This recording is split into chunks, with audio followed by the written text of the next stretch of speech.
We're going to focus our attention on two subjects of Yirtzeh Hashem today. One is Shofar, and the other is how to perhaps abridge the tefillah in the light of Corona. So we're going to look at a text which is called Pelech HaRimon, and you'll see in that text a long list of the table of contents. He breaks it down into 12 different topics, and we're going to focus our attention, Be'ezer Hashem, on Siman Zayin, Hilchos Tkiyas Shofar B'Ktsara, and Siman Ches, the very following one, Kitzur Tefillah B'Tzibur B'Rosh Hashanah V'Yom HaKippur. Now, out of these 12 topics, half address Yom Kippur, so we'll save that for another occasion.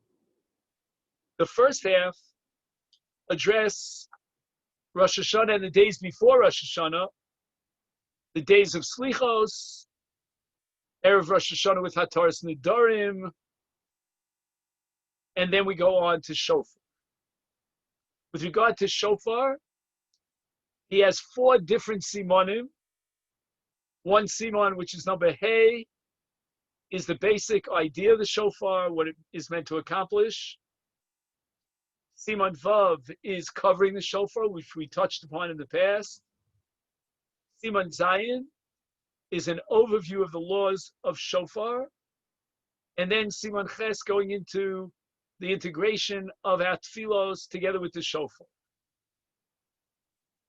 We'll begin in Yirtzeh Hashem today with Siman Zayin, Hilchos Tkiyas Shofar B'Ktsara. Now, I don't want to fool anyone into thinking, mislead you into thinking we're going to cover all of Hilchos Shofar in the short period of time that we have. But we want to address the following. Assuming that we're going to have to get more than 1 million going on in the same shul, one after the other. Or, for example, if there are outdoor minyanim, and there are those who are blowing shofar at home, they're not even getting to any minyan. They may not be such experts in the laws of shofar. So again, because of the multitude of minyanim that will be going on, smaller minyanim, especially here in Israel, and because of the fact that some will be blowing at home, we're going to need a very large number of Bali Tokeah. And not all of them are very experienced and other halachas. And therefore, I think it's appropriate, and I feel very strongly for myself, that it's necessary to review some of the laws of shofar. And first, we'll start with a very basic question. Why do we blow shofar? What's the source for shofar blowing? And in truth, there are 2 psukim, and we have to understand the relationship between the 2. One pasuk speaks about Yom Trua Yelachem, and that's at the end of Sefer Bamidbar. The Torah focuses on something called the Trua.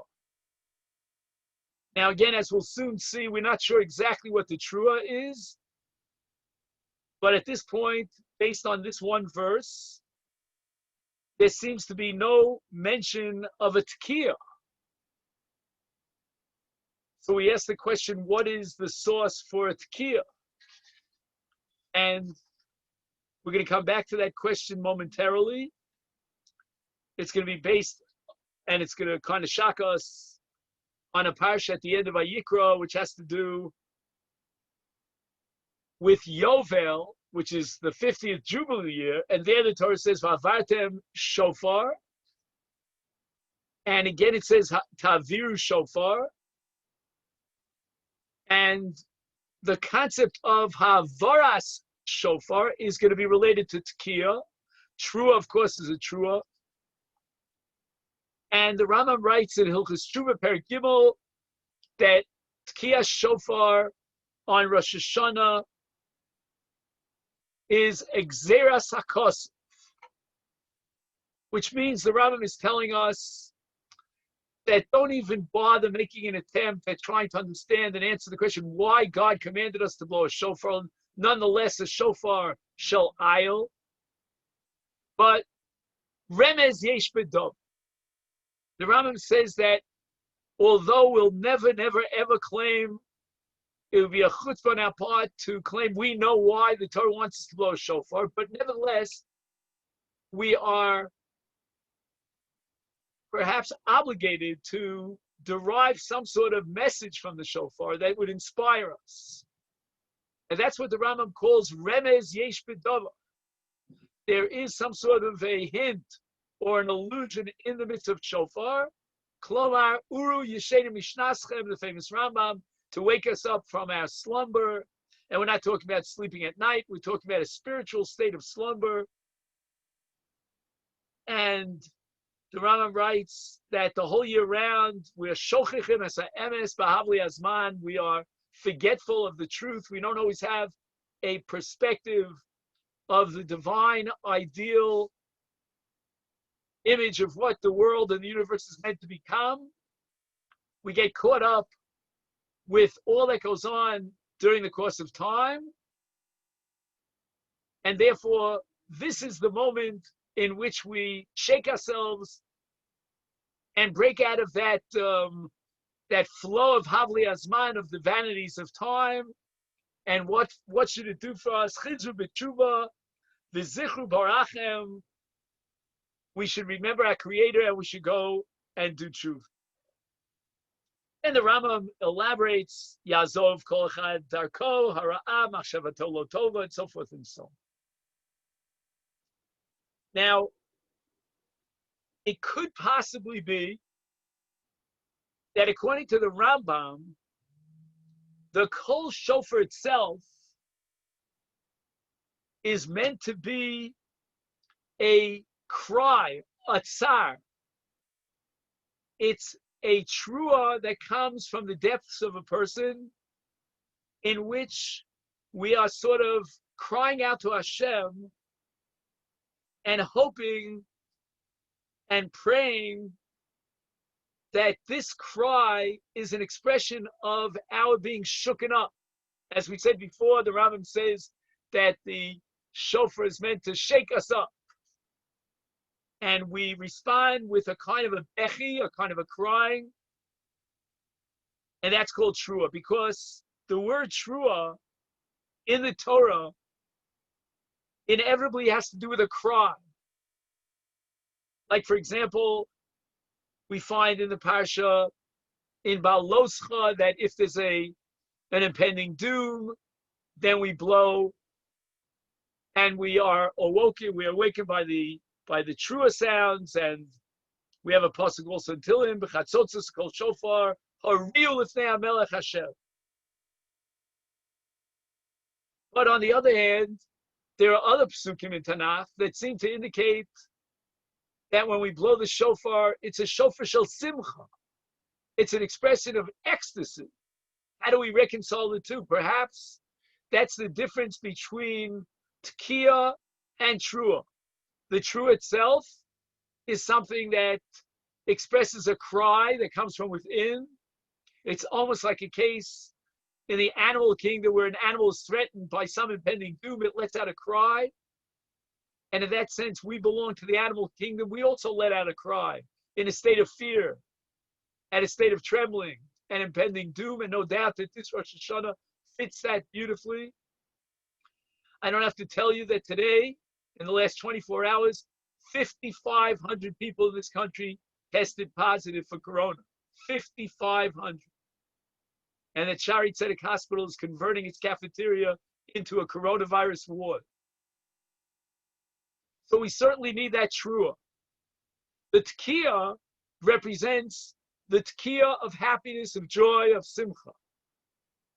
And that makes the pasuk v'gilu berada an integration of both crying out and simcha at the same time. Simcha is no doubt the great joy of coronating the king, the Melech Malchei Amlochim, one day of the year, for us it's 2 days, we coronate the king. In other words, we see and we sense, if we're sensitive to it, the kedusha, the sanctity of God being the Melech al Kol Haaretz, which is what all our dreams are all about, all our fantasies, and all our hopes for the future is about Melech Kol Haaretz. And we get a little bit of a glimpse of that when we blow the shofar and we coronate Hashem as the king. So on the one hand, the shofar is meant to create what we call a shever, and that's what we have an interpretation of true as shvarim. Shever means breakage, when we break down and cry.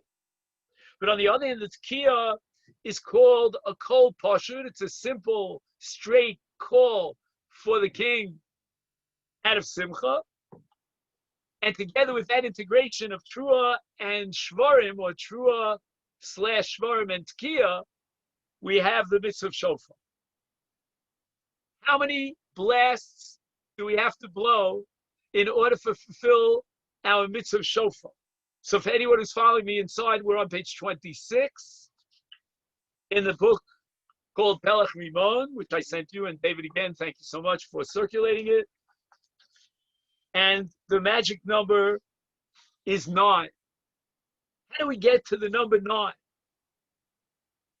So for this, we have to understand that the Torah indicates that we blow a trua 3 times. Okay, that gives me 3. How do I jump from 3 to 9? But because the pasuk says Va'avarta shofar, then in the middle of the pasuk, again in the parasha of Yovel, it says trua, and then at the end of the pasuk it says taviru shofar. So we have the Va'avarta at the beginning of the pasuk, we have the taviru at the end of the pasuk, and wedged and sandwiched in the middle we have trua. So the trua has to be sandwiched between an opening tkiya, which is called tkiya lefanea, and a closing tkiya, which is a tkiya le'achreha. And the concept of havara, to be mavir shofar, means that the shofar is somehow connected, meaning the tkiya is connected to the trua. Now we need 3 blasts of trua. Each trua needs 2 tkiyos. Havaras kol shofar lefanea, havaras kol shofar lachreha. So we have what's called tarat, tarat, tarat. The resh stands for trua, because we couldn't use the taf because that stands for tkiya. So we have tkiya, trua, tkiya, times 3. And as far as the Torah is concerned, that's the entire story. That's all you have to hear are these 9 blasts of tarat times 3. Therefore, the Gemara says that if you walk by a synagogue, and we'll talk about this a little later, and you hear 9 blasts of the shofar, a tkiya, trua, tkiya, you have fulfilled the mitzvah. But now, my friends, if we started with the number 3 truos and we jacked it up with a tkiya lefanea and tkiya lachreha up to the number 9, so we got the magic number of 9. Now we make a leap to the number 30. How do we get from 9 to 30? And the Gemara tells us that in a place called Caesarea, there was a great giant in Amora by the name of Rabbi Yavo, and he researched the trua, and he came up with 2 different customs as to what a trua is. And one of those customs is called Yilule Yolil, the other is called Ginuche Ganich, and we don't know what is the trua. Is it Yilule Yolil or is it Ginuche Ganich? So let's try to understand what these 2 concepts are and the 2 traditions about what a trua is. If we hold Yilule Yolil, we're talking about very quick staccato sobs. And those are 9 turmitin, 1 little short mini blast after the other. And that's called a trua, otherwise known in the Gemara's language as Yilule Yolil, cries. Ginuche Ganich are sighs. We call it a krechts in Yiddish. So we multiply that by 3 and we get 3 shvarim. So 3 shvarim equals 9 truos. Now we're up to the number 27. How do I get to number 27? I multiply 9 by 3. Why do I multiply 9 by 3? Because I start with my basic 9, and now I don't know which true I should be blowing. So I'll blow 1 trua, and that's going to be 9 short notes. That's called Yilule Yolil, with a tequila fanan and a tequila achrel.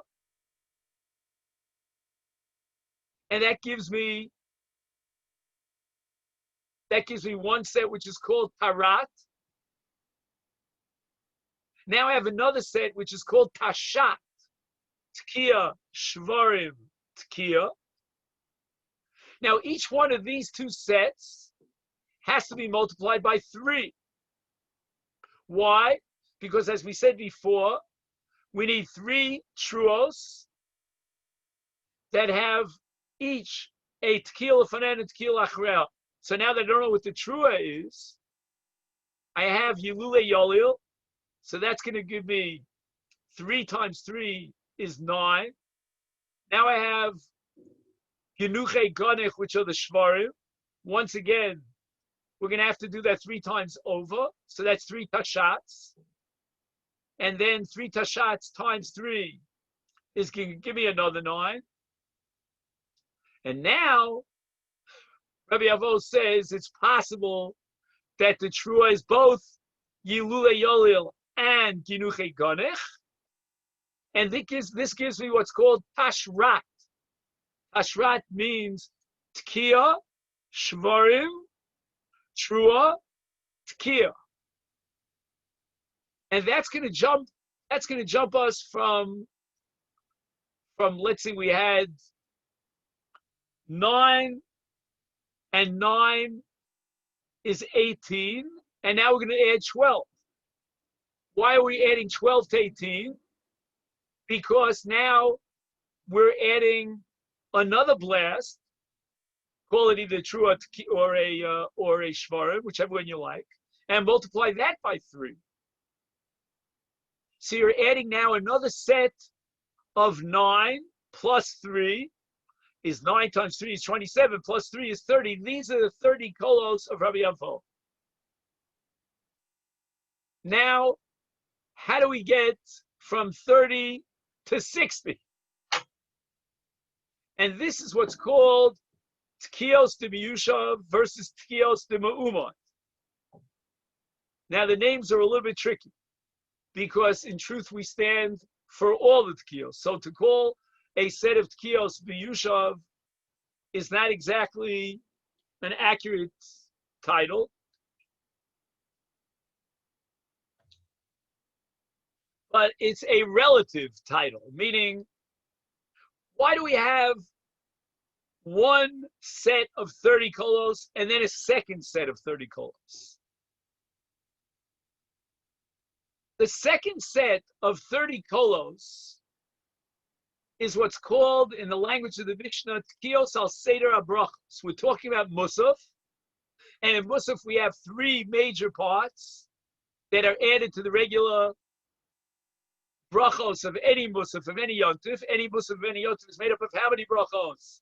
7, 3, 3, and 1. And now we're adding Malchios, Zichronos, and Shofros, jacking it up to the number, what? What number should we end up with? We should end up with the number 10. But for some reason, we only have 9. Go figure that one out. Okay, that's a mission at the end of Rosh Hashanah. But be that as it may, at the end of Malchus, we have to blow, and at the end of Shofros, and at the end of Malchus, at the end of Zichronos, and at the end of Shofar. Now, what are we going to blow? Another 30 blasts. Because why?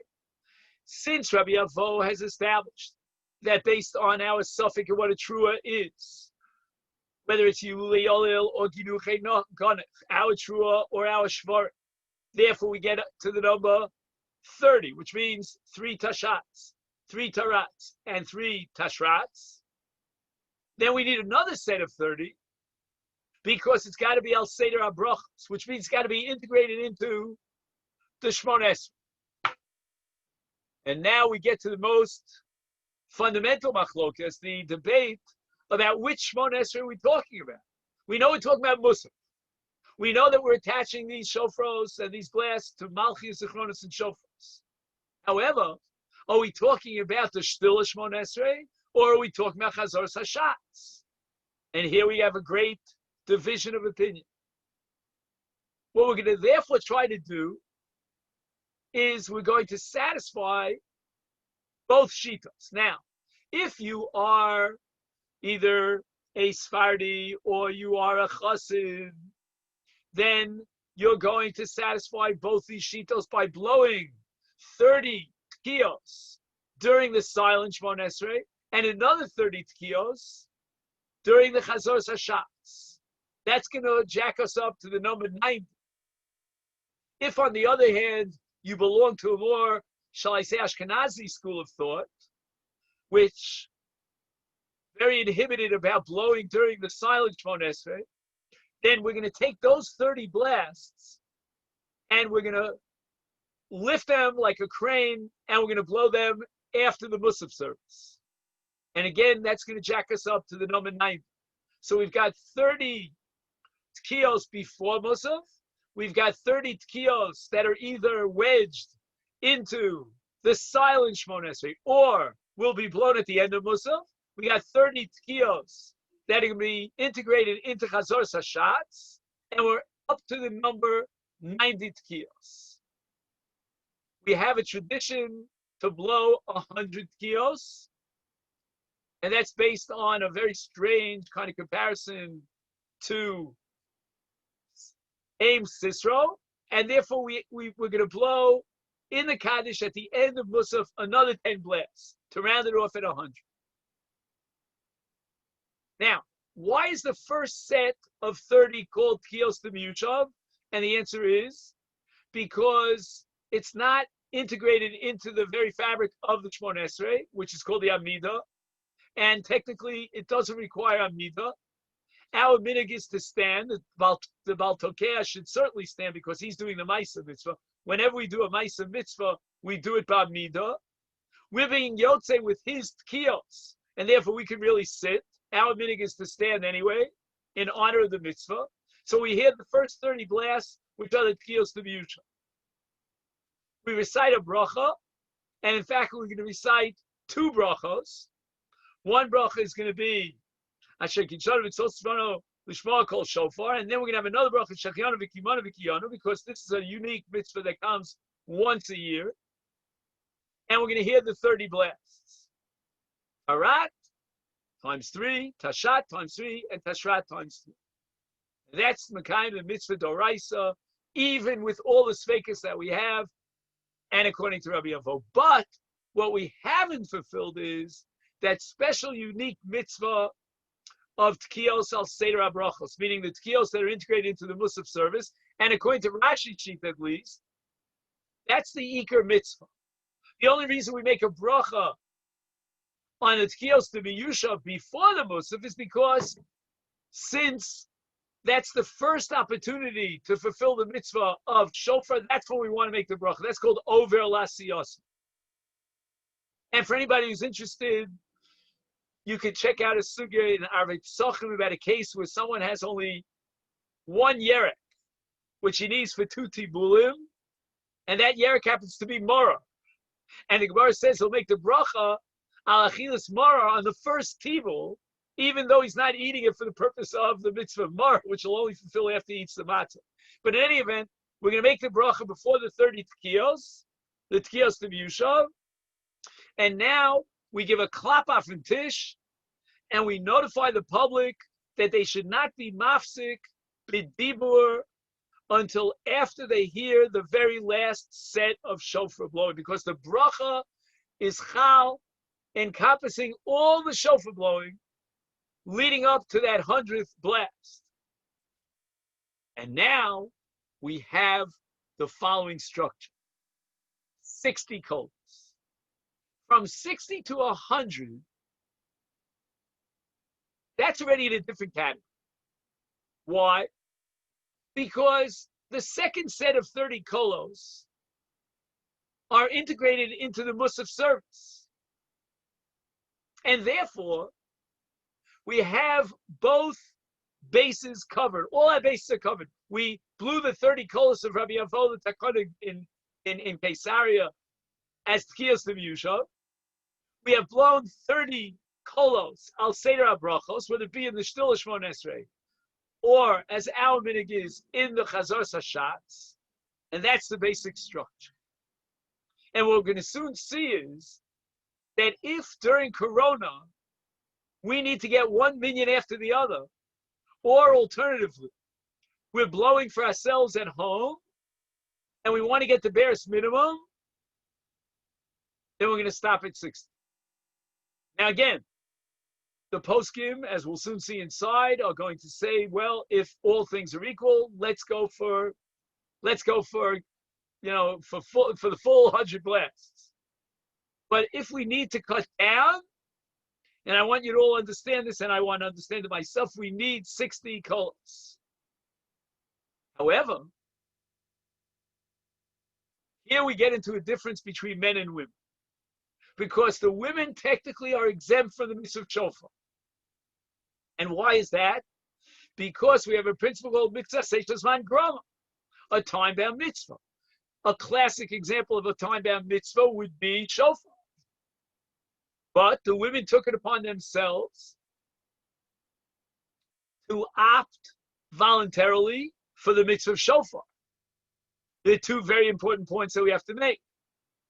First, if a man is blowing for women and he himself has already fulfilled his obligation, he should not be reciting the bracha. One of the ladies should be reciting the bracha. Not only that, many poskim say that the bracha, the nusach habracha changes for the ladies. It's not lishmoa kol shofar, but al shmias kol shofar.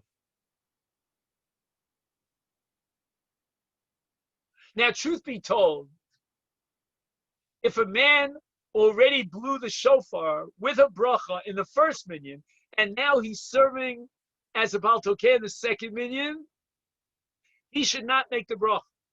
The bracha should be recited by one of the men in the second minyan who has not yet fulfilled his mitzvah. And he'll recite the bracha out loud, and everyone will listen to the bracha. And again, in the second minyan, like the first, we're going to make the same announcement.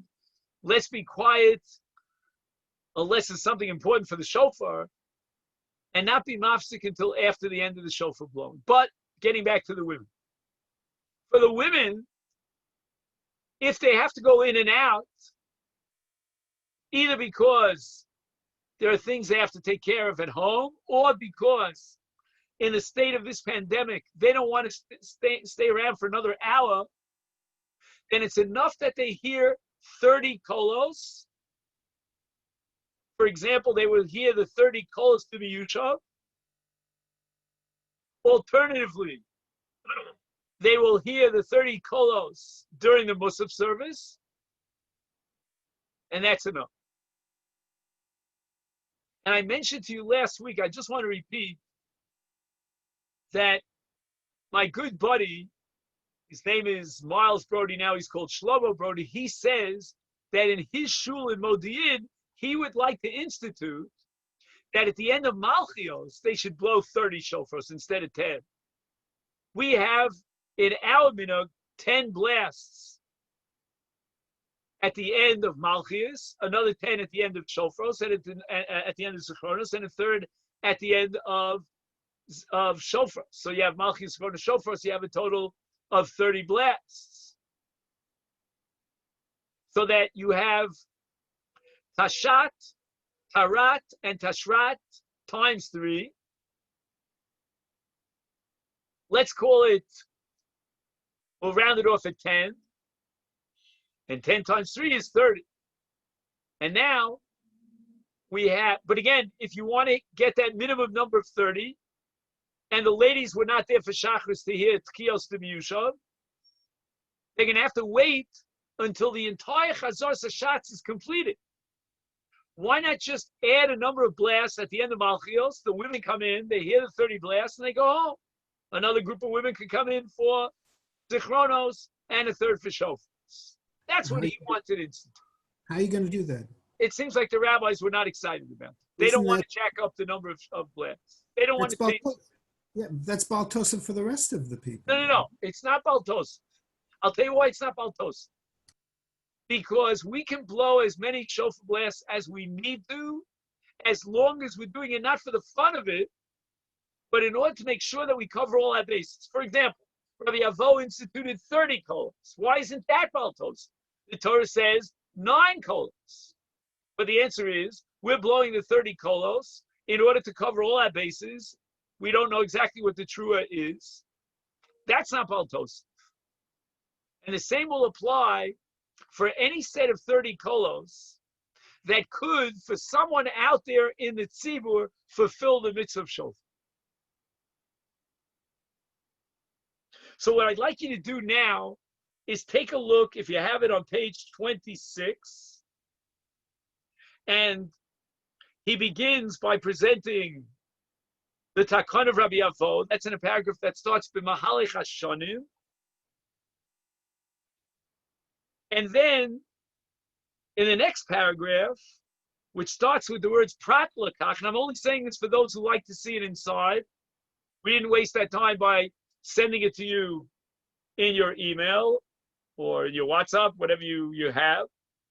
In the next paragraph, he says that we need another 30 kolos, in addition to Rabbi Avo's tkiyos to b'yushav, lefi seder abrachos. And we have 10 kolos for Malchios, 10 for Zichronos, and 10 for Shofars.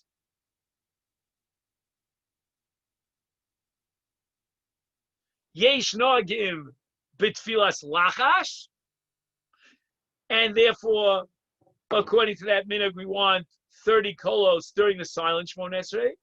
We have another 30 kolos in Chazar Sashatz, according to that minhag.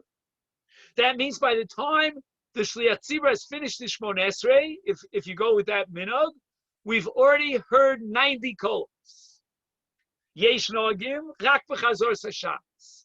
So we don't blow 30 kolos during the silent Shmon Esrei, and that means we integrate 30 kolos at the end of Malchus and Shofar in the chazor sashatz. We're left with 60 kolos. Umashlimim liachar musaf od shloshim kolos. It's a very interesting concept. We're not even up to Aim Sisro yet, and yet we added 30 kolos after Chazor Sashatz in order to make up for the 30 kolos, according to that one tradition, that would have been blown during our silent Shmon Esrei. Then we're up to the paragraph that starts Mitzad Adin, and he says the following, that really, technically, during the first 30 blasts before Musaf, we should be sitting, but the minhag has it that we stand, like we stand for other mitzvahs. But he says, b'di'evet, if you sat for those 30 kolos, you were yotze. And then he writes in the next little paragraph that the minhag is to blow 100 kolos, and therefore at the end of the Shmon Esrei we'll add another set of tashrat, tashat, tarat, rounding it off, and 100 kolos. The bracha should be recited with Shema, Kol Shofar, and Shechianu. Now we have Machlokas between Ashkenazim and Sfaradim about the second day of Rosh Hashanah. According to Sfaradim, we will omit Shechianu on the second day because you only recite Shechianu on the first occasion that you fulfill that mitzvah. And moreover, if we know based on the calendar today, Hil Hasheni established that the first day of Rosh Hashanah is Rosh Hashanah. That's Aleph Tishrei. So why make a Shechianu on the second day of Rosh Hashanah? But the Ashkenazim will make a Shechianu even on the second day. And I'm not talking about this year. This year, even the Sfaradim will make Shechion on the second day. But in a normal Rosh Hashanah, and the reason for the Ashkenazic minhag is something that's called Kiddusha Achas. What that means, we don't know. But anyway, we're going to recite Shechion on the second day as well. He speaks about a case of a hefsek. Somebody spoke out. With the Eved, it's okay. But the real problem with hefsek, and I'm afraid that here in my neighborhood it's going to be a serious problem, is when you hear other shofros from other Bali Tekiah while you are davening with your minyan.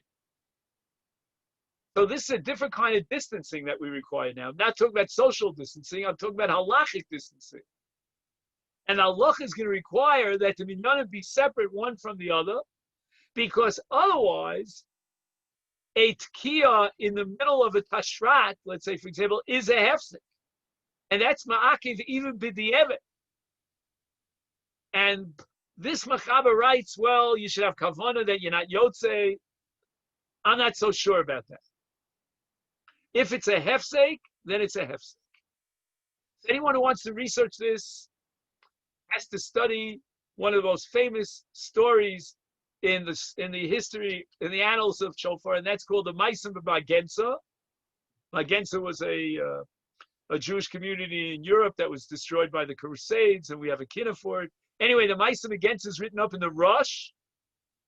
I believe it's in the first parak Siman Yud Gimel. I'm not sure. I haven't seen it in a while.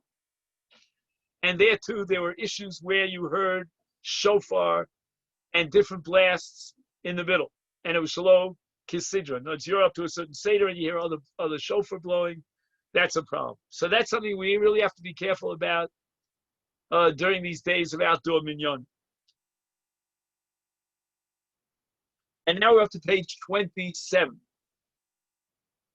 He says that if you're blowing after you're already yotze on behalf of others, then let someone else make the bracha.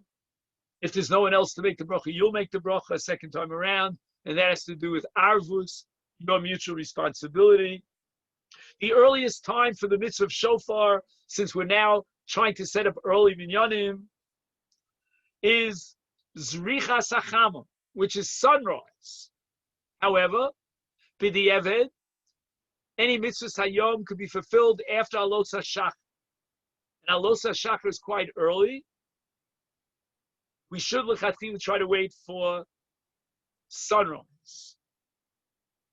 He has a paragraph here on page 27 about the lady folk, and he says that since the women make this great effort to hear the shofar,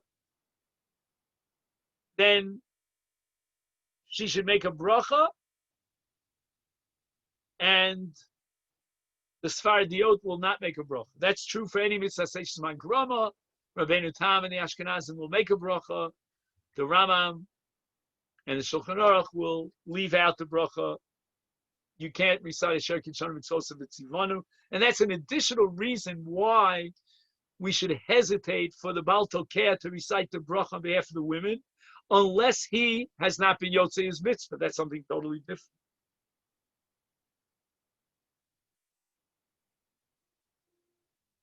He says that it's very difficult these days to depend upon one Baal Tokeh to blow all the tekiyos. And therefore he writes that mitzad adin nitan lechalek et hatekiyot lekama tokim. You can pass the baton, pass the shofar, and somebody can take over midway and continue the blasts. He says that according to the Mishnah Berurah, some say that that's even lechatchila accepted. Forget about Corona. We want to get more and more people to have the opportunity to participate in this great mitzvah of shofar. Let's invite more Bali Tokeh. However, he says, even if you don't accept the Mishnah Berurah, in the case of Corona, if there's a need to get more than one Bali Tekiah, one Baal Tokeh can't stick around for so long, It might mean that he's being called to blow in another minyan. Bring in from the bullpen, as we call it, another string of Bali Tokeh. And this, he says, is acceptable even lechatchila. And if the second string, Bal Tokeh, who's taking over midway, has heard the original bracha, there's no need to recite a second bracha. Very careful to keep the shofar clean, and therefore make sure, he says, to have water, soap, and alcohol handy, and rinse out the shofar from time to time. If they made the bracha on one shofar and this shofar is not successful, they bring in another shofar. They don't have to recite the bracha again, but they must make sure that the shofar is clean for two reasons. One reason has nothing to do with corona, but during corona for sure, we have to make sure and guarantee that there are no germs. Now, he has a long discussion here about the length of each one of the kolos. We don't have time to go through this in detail. I'm just going to touch it on the surface. This starts on page 27, goes on to page 28. A trua, our trua, is a minimum of 9 kolos, very short kolos. They're called termitin. There should be 9 of them. And Rashi complicates matters. And we're going to try to see if we can work Rashi into our minhag, because Rashi says you only need 3 sounds for a trua, which makes life very difficult for us because 3 sounds is a shvarim. Shvarim are 3 sounds. So what's the difference, according to Rashi, between a trua, which is called Yilulei Yolil, and is made up of 3 sounds, 3 termitin, and a shvarim, which is likewise made up of 3 termitim. So Rashi's going to have to assume that the 3 termitim of a trua is not the same as the 3 blasts of shvar, but on the contrary, each shever should be 3 termitim long, the size of a trua. So what we do is we're going to multiply the trua according to Rashi times 3. We're going to end up again with the number 9, the same number 9 for trua, but it's going to be in 3 different blasts. Each blast is going to last for 3 termitim. L'chatchila, we want the 9 kolos, the short sounds of the trua, because that's the sheet of almost all the Rishonim, with the exception of Rashi. In the Evid, on the top of page 28, we're going to rely on Rashi's shita, and especially if the mistake was made during the second set of 30 kolos. So in the first set of 30 kolos, he blew the trua the way we blow the trua, according to most Rishonim, 9 staccato termitin. Now, when he gets to the second set, he mistakenly blew 3 short sounds, blasts, for the trua. We're going to rely on Rashi.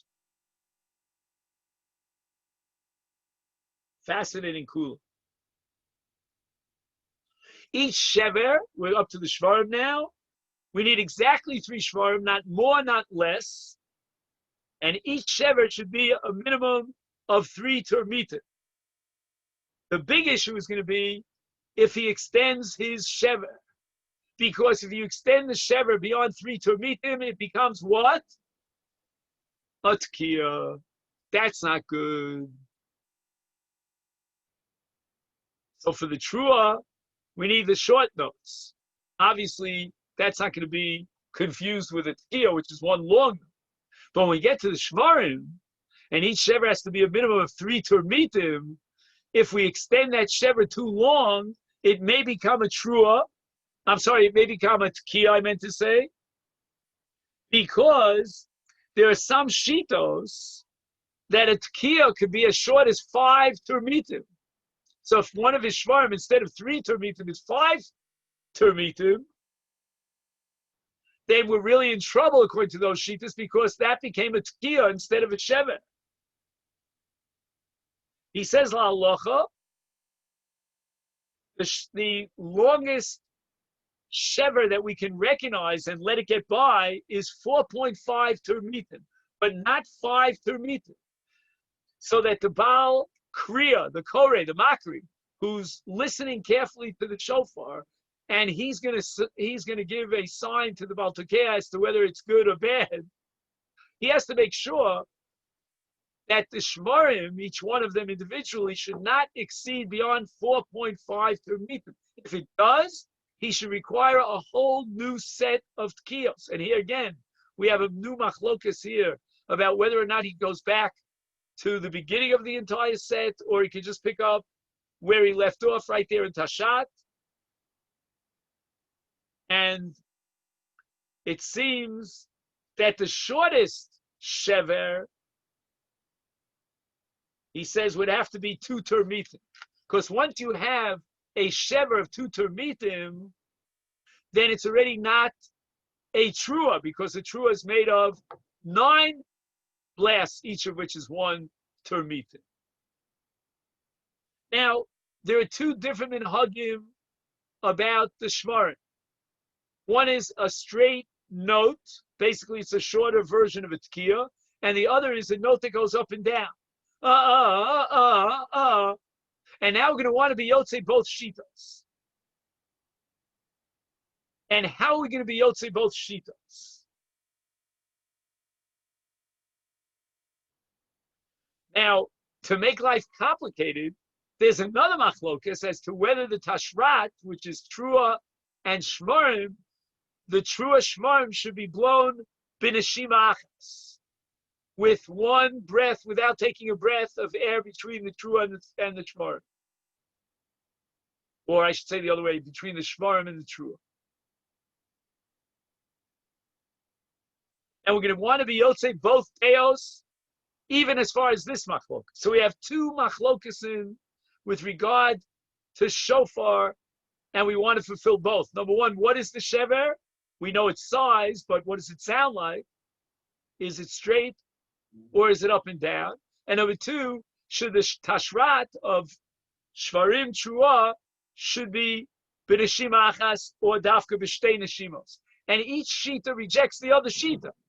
It's not like, okay, you want to do b'neshima achas, that's fine. You want to do it b'shtei neshimos, that's fine. No, it's either b'neshima achas and that makes it into a shvarim trua, or it's dafka 2 different neshimos with a hefsek in the middle. So he says the following. This on the bottom of page 28. This is very important for those, if anyone out there is in charge of blowing in his shul, or if he's blowing for himself. And he says on the bottom that the minig is, this is 4 lines up from the end of page 28. The minig is to blow tkiyos de miyushav, the first 30, b'neshima achas. Tkiyos de me'umad, b'shtei neshimos. Now this means that the makri, who's calling out, should be very careful. When he says in tashrat, in tkiyos de miyushav, he should say shvarim trua, meaning b'neshima achas. When he gets the tkiyos de me'umad, the second set of 30, he should say shvarim trua, meaning 2 neshimos.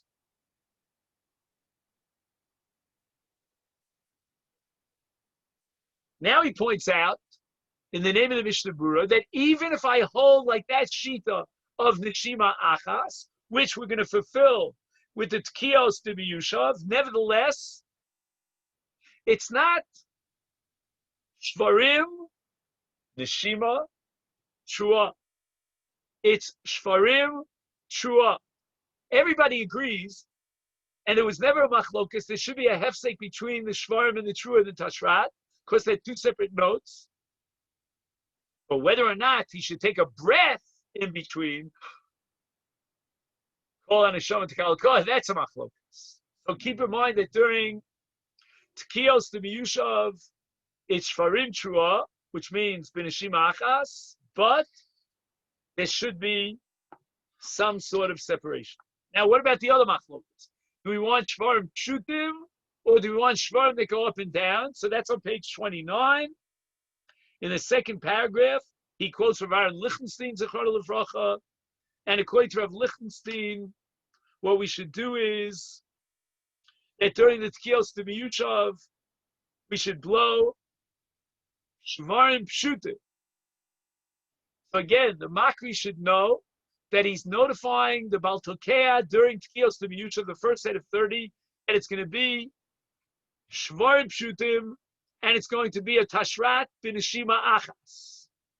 When we get to the second set of 30 Tkiyos, according to Rav Lichtenstein's minhag, we should do shvarim that go up and down, and it should be b'shtei neshimas. Up and down is called shvarim shvurim.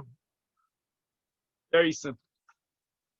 Okay, that's what we can cover right now. He has a very interesting summary of all this on the bottom of page 30, and he has a chart on pages 31 and another chart on page 32. But now, we want to fast forward to page 33. And now our subject is, can we cut down the davening itself to its barest minimum? We're out there in an open area, or we're inside the shul, very few people. There's got to be another minion coming behind us, coming on our tail, so to speak, afterwards. What can we leave out from our tefillos? And the answer is, unfortunately, the first thing to go, he says, is manginot.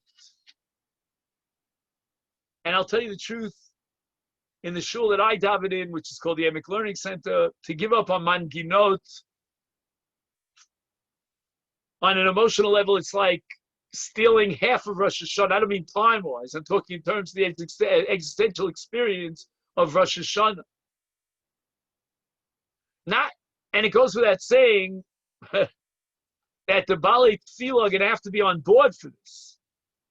Have you ever met a Baal Tefillah who's willing to shorten his manginot, his negunim? I mean, in certain Hasidic circles, they go on for 9 hours, 10 hours on Rosh Hashanah. It's mind-boggling. They'll start at 6:30, and I don't know, they'll end at 3:30 in the afternoon. They go on and on and on with singing. I mean, that's what it means. I'm not even going to Oman. They won't let me in anyway. So he says the first thing to cut down on are manginot. Anigun v'ne'ima shebehem omer es hatfila eno chova hilchatit. It's not a halachic requirement. We could be yotze without any manginot at all. However, he says, based on the Maril was, I think, about 6 centuries ago, one of the pillars of Ashkenazic psak, that we should try not to change those nigudim that are embedded in our minhagim. In other words, there are different minhagim. There are those who will come up with their own nigudim. I don't mean that they necessarily are composers, but they'll take a certain nigun, which is very emotional and very inspiring, and they'll be malbish it into one of the various tefillos. But there are other nigunim that have a long, long history, and they date back to who knows when, possibly even to the time of the Beis Hamikdash. Those nigunim, says the Maril, should not be ignored. They should be integrated as much as we can. And the Magen Avram writes in Shulchan Aruch, Siman Tov Reish Yud Tes, Amangina avurenu hi chelik me'atfil. It's essential to the tefillah itself. And, if I would give 2 examples from my perspective, it would be Unesan and Tokef and Kol Nidre. And I'm telling you right now, Rabosai, that in my humble opinion, I'm not a scholar, and you have to check it with the scholars, Kol Nidre goes back to the Beis Hamikdash. I don't know if you're familiar with the term skarbava. Skarbava means that we can isolate certain kinds of tunes, they may be fragmented, that date back to the time of the Levium and the Beis Hamikdash. Some say, by the way, that in Birchas Kohanim, the niggin that allows us to recite the Yiratzon between 1, 2, and 3 of the brachas is skarbava. And it goes back to the time of the Beis Hamikdash. The thing about Nisana Tokef is that you got to be careful. There's so many different ways of singing with Nisana Tokef. It could be 5 minutes, it could be a half hour. You really have to figure out what's going on in the audience. What are your time constraints? How hot is it outside? Here we have a heat wave.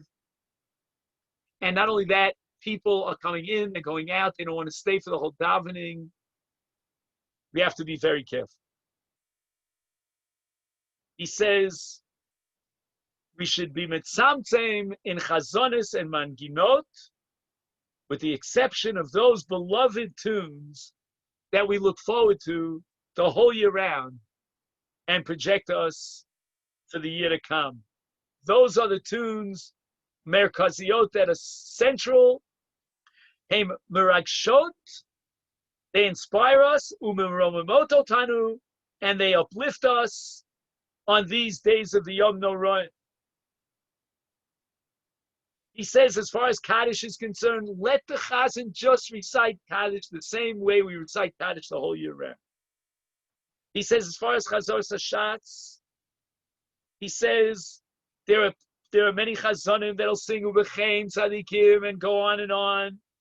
They'll take Ata V'chartanu and they'll make a whole song out of it. And there are many, many examples we could give. Let's be mavater on that.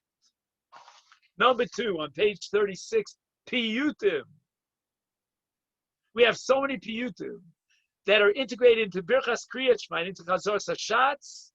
Some of them are very ancient minhagim, perhaps going back even to the time of the Talmud, and many of them to the time of the Gaonim, back in Bavel. And he says the following. He says, Bein Gaonei Bavel, on the top of 34, Hayta Machloket, Im Yesh Bekach Mishum HaMashanu Imatber Shetovu Chachomim. Would it be changing the very matbeh of the tefillah, the nusach tefillah, if we omitted these piyutim? And once there were additions that were accepted by the people to the tefillah, and according to one school of thought, this addition, whatever those additions are, become a critical part of the mass of tefillah. They become part of the matbeh shetovu chacham. And this is going to be a major bone of contention for generations upon generations. How critical are the piyutim? Do they become integrated into the very fabric of the matbeh shel tefillah? But he writes, and he bases himself primarily on the Gaon of Vilna, Haminag Makubal Barov Gilos Ashkenaz, is that we limit the piyutim to Chazor Sashatz, and the piyutim that are integrated into Shachris during Kriyat Shema, etc., those are omitted. So what do we get at the end of this whole discussion? What's the bottom line about piyutim? He says, even if we assume that we should add piyutim, nevertheless, everybody would agree that you could be yotzei tefillah b'diavad without piyutim. When there's a definite need to shorten the tefillah, and that would be certainly the case here in Eretz Yisrael, I can't tell you elsewhere on the face of the earth, then we should skip the piyutim. Even in Chazor Sashatz, we should encourage people to go home, take out a machzor, and read through the piyutim in order to inspire themselves. But nevertheless, he writes that even though we should be giving up on the piyutim and will be mevater, there are some piyutim that essentially fulfill our mitzvahs hayom of lahachtir ulahamlich melech malchei amloch, to coronate the king, Almighty God, as the king of the universe. And he says when we get to Yom Kippur, we're going to talk about some piyutim that express the most profound, deep petition for kapara, for mechila from HaKadosh Baruch. So which piyutim should we choose? He says the following. There's a very long piyut on Rosh Hashanah, which is called Hashem Malach, Hashem Yimloch, Hashem Malach, Hashem Melech, Hashem Yimloch Yolam Va'ed. He suggests that we don't skip it, but we shorten. It's a very long piyut. It goes on for pages. Number 2, Lekel Orech Din is a relatively short piyut. And my father, Zichron Livracha, in the shul that I was brought in, he used to stand in front of the entire congregation. We had about 1,200 people in shul on Rosh Hashanah. And he used to read Lekel Orech Din responsively, first in Hebrew and then in English. Because again, this might be foreign to our friends from Clanton Park, but in Flatbush in those days, people didn't know Hebrew. I mean, maybe they could read Hebrew, but they certainly didn't understand. So it's very crucial for my father, in order to inspire them and get them into a spirit of what Rosh Hashanah is all about, to read Lekel Orech Din.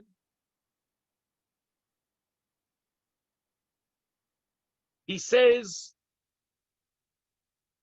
that Unesana Tokef is a later tradition, but nevertheless, for many people, it is of utmost significance. And it is perhaps the most emotional moment of the entire daf. Again, ask me Mitzad Adin, do we have to recite Nesana Tokef? The answer is no. But if we're going to choose 3 or 4 piyutim, Nesana Tokef should be up there on top of the list. And he says, when we speak in Nesana Tokef about who will die and who will live, he says, Mi barash umi b'magefa. Has that ever been more relevant than it is today? How can we skip it? This is what we call Emas Hadin. And we've said many times that Rosh Hashanah is a very complicated day. It's A and not A, it's Davar V'Fucho, it's Gila and Simcha to coronate the king, but it's Ra'ada, V'chil, Ra'ada Yochafezun, V'yomu, Hine Yom Hadin, Lifkot is called Tzva Maram Badin. Even the angels are standing in judgment. And Mi Amus V'mi Yichyeh.